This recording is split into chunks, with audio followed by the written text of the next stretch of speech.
Let's say we have two labeled training points, one labeled safe, the other poisonous. When we pass them through the network, we want the correct output. Safe input should have the first node light up more than the second, and vice versa for poisonous input. But what if that's not happening? The network is getting the safe one right, but the poisonous one wrong. So how do we help it learn? The first step is to assign a target, an actual output that each node should aim for. 0 and 1 work just fine. The exact numbers can vary, but as long as we're consistent, the network has something to aim for, and that's the key.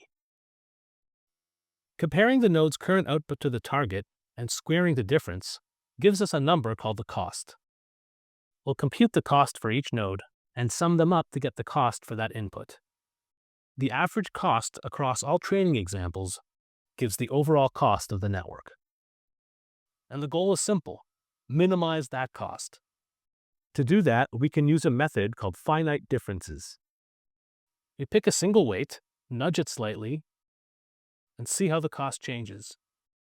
For the safe input, nudging the weight brings the output closer to the target. The cost goes down. We note how the cost changed relative to the nudge. That's the gradient, specifically, the gradient of the cost with respect to this weight for this input. For the poisonous input, the same nudge brings the output further from the target, so its cost increases. It also increases at a larger rate. When we average the gradients for both inputs, we get the total gradient for this weight.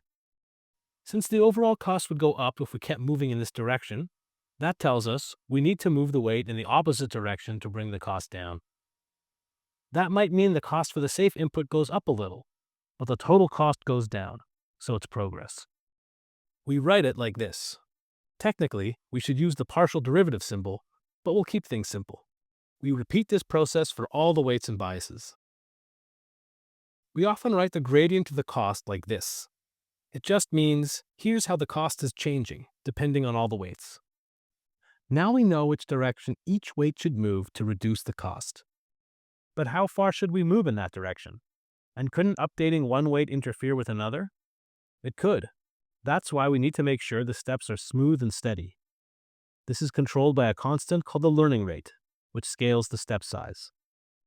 Once we have the gradients and a learning rate, we apply the update.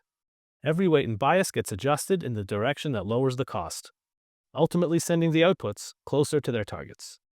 Repeat that process.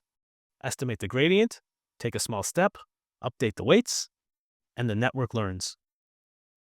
This is supervised learning through gradient descent in action.